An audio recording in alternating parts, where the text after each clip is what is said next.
Halo semuanya, selamat datang kembali di paparan kita. Hari ini kita bakal bedah tuntas sebuah kisah yang benar-benar epik dari eskatologi Islam. Kita akan melihat lebih dekat sebuah pertarungan teologis antara dua sosok paling misterius dalam sejarah. Ini bukan sekedar cerita biasa ya, ini adalah narasi tentang tipu daya paling mematikan yang berhadapan langsung dengan kebijaksanaan abadi. Jujur, saya sangat antusias untuk mandu kalian ngurai narasi akhir zaman yang super kompleks ini. Nah, ini dia inti misteri kita hari ini. Coba bayangin, apa jadinya kalau sang penipu terbesar dalam sejarah umat manusia, sosok yang bawa fitnah paling dahsyat sejak zaman Nabi Adam, bertemu dengan seorang nabi yang kabarnya udah hidup lebih dari 6.000 tahun. Ini betul-betul tabrakan dua figur abadi di akhir zaman. Tapi, biar kita bisa paham seberapa masif skala konfrontasi ini, kita nggak bisa langsung lompat ke momen pertarungannya. Kita harus lihat dulu panggung kelam yang disiapin untuk kedatangan sang penipu ini. Oke, mari kita selami bagian pertama. Kemarau 3 tahun. Ini adalah krisis global di mana kondisi dunia harus berada di titik paling rapuh sebelum konfrontasi itu pecah. Krisis ini nggak terjadi dalam semalam loh. Latar belakang yang suram ini skalanya naik bertahap, tapi pasti. Di tahun pertama, sepertiga hujan dan hasil bumi ditahan oleh langit dan bumi. Terus situasinya makin parah di tahun kedua, di mana 2/3 hujan dan tanaman gagal total. Puncaknya, tahun ketiga, nol hujan. Bener-bener nggak ada setetes air pun, nggak ada satupun tanaman yang tumbuh. Bayangin tanah yang kering kerontang, retak-retak di mana-mana, hewan ternak pada mati kehausan, dan umat manusia dilanda kelaparan parah yang belum pernah terjadi sebelumnya. Intinya, dunia sedang sekarat, dan manusia benar-benar ada di titik paling putus asa. Masuk ke bagian 2. Kemunculan Dajjal, sang penipu utama. Di tengah keputusasaan yang absolut inilah, antagonis kita keluar dari penjara misteriusnya, khusus untuk mengeksploitasi kelemahan umat manusia. Dan kalian tahu apa yang bikin kemunculannya ini sangat menakutkan? Kecepatannya. Cuma butuh 40 hari. Kecepatan invasi Dajjal dalam nyebarin fitnahnya ini benar-benar di luar nalar. Dia keliling ke pelosok-pelosok negeri, nyebarin kebohongan, dan naklukin hampir seluruh sudut bumi cuma dalam waktu kurang dari 1,5 bulan. Ini ritme invasi yang gila banget, bikin umat manusia nggak punya waktu sama sekali buat sekedar bernapas atau berpikir jernih. Dan ini menggambarkan dinamika yang luar biasa. Di satu sisi, kalian punya seluruh dunia yang dengan gampangnya ditaklukkan dan ditipu, tapi di sisi lain, ada Mekah dan Madinah. Ini ibarat kekuatan yang nggak terhentikan nabrak tembok yang nggak bisa digoyahkan. Kedua kota suci ini dilindungi langsung oleh barisan malaikat atas perintah Allah. Jadi keduanya benar-benar jadi benteng keimanan di mana Dajjal nggak akan pernah bisa melangkahkan kakinya. Terus pertanyaannya, siapa sih yang paling rentan kena tipu daya masal ini? Sumber-sumber kita nyebutin beberapa kelompok spesifik. Kaum Yahudi, bangsa jin, mereka yang kurang berilmu, kelompok Khawarij, budak hawa nafsu, para pendosa, dan khususnya kaum wanita. Kondisinya waktu itu sangat ekstrim akibat kelaparan, sampai-sampai ada sebuah riwayat yang nyebutin kalau Dajjal nanti tiba di suatu tempat bernama Mirkona, para pria itu terpaksa harus ngiket kerabat wanita mereka, istri, ibu, saudara perempuan di rumah. Kenapa? Supaya mereka nggak keluar nemuin Dajjal. Saking menggodanya iming-iming makanan dan air palsu yang dia bawa, itu susah banget buat ditolak. Lanjut ke bagian 3, puncaknya, konfrontasi utama antara Khidir dan Dajjal. Fitnah udah nyebar kemana-mana sampai akhirnya Dajjal tiba di perbatasan kota Madinah. Di perbatasan kota yang gak bisa dia masuki inilah, konfrontasi utama itu terjadi.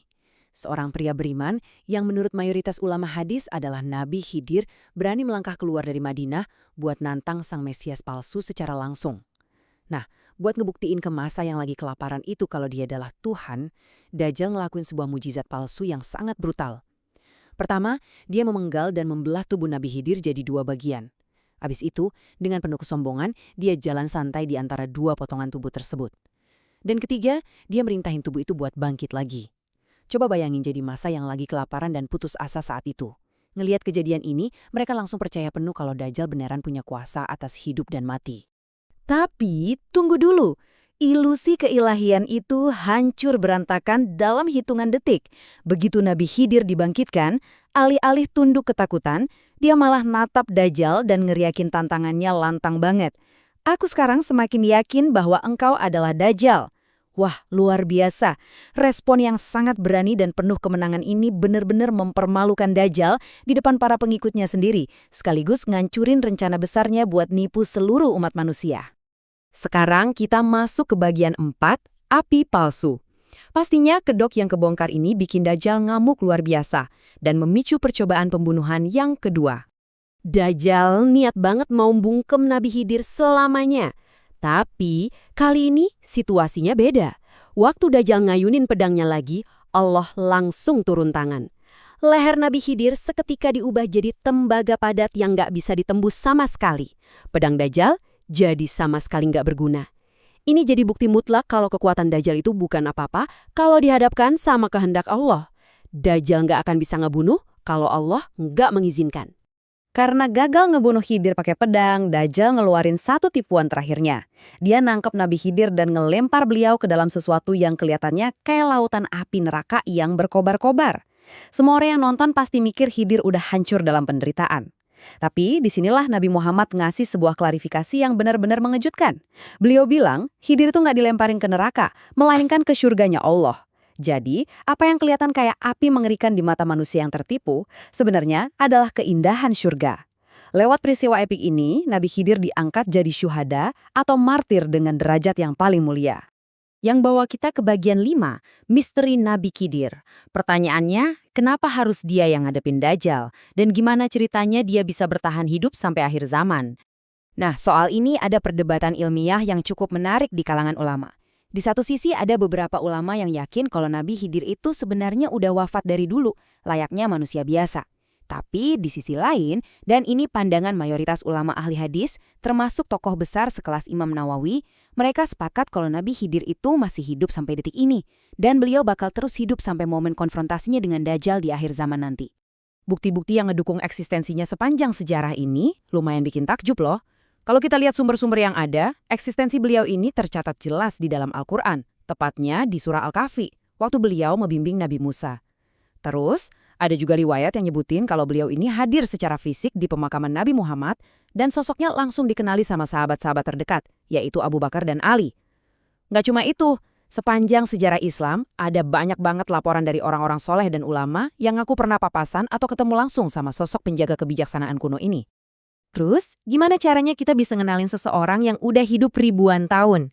Nah, sumber-sumber kita nyebutin satu anomali fisik yang sangat spesifik buat ngenalin beliau. Konon, Nabi Khidir punya ciri khas berupa ibu jari yang sama sekali nggak ada tulangnya. Karakteristik unik ini udah ada sejak beliau lahir dan jadi semacam tanda pengenal rahasia buat mereka yang benar-benar jeli. Fakta ini ngebawa kita ke sebuah pemikiran yang, jujur aja, agak bikin merinding buat direnungin. Coba pikirin deh, kalau Nabi Khidir, sang penjaga kebijaksanaan abadi ini, emang beneran masih hidup hari ini, diam-diam berjalan di antara kita semua, nungguin konfrontasi pamungkasnya dengan penipu terbesar dalam sejarah umat manusia, pertanyaannya, pernahkah kamu berjabat tangan dengan seseorang dan ngerasain ibu jari yang gak ada tulangnya? Menarik banget kan? Terima kasih udah ngikutin paparan kita kali ini. Sampai jumpa di bedah materi kita selanjutnya.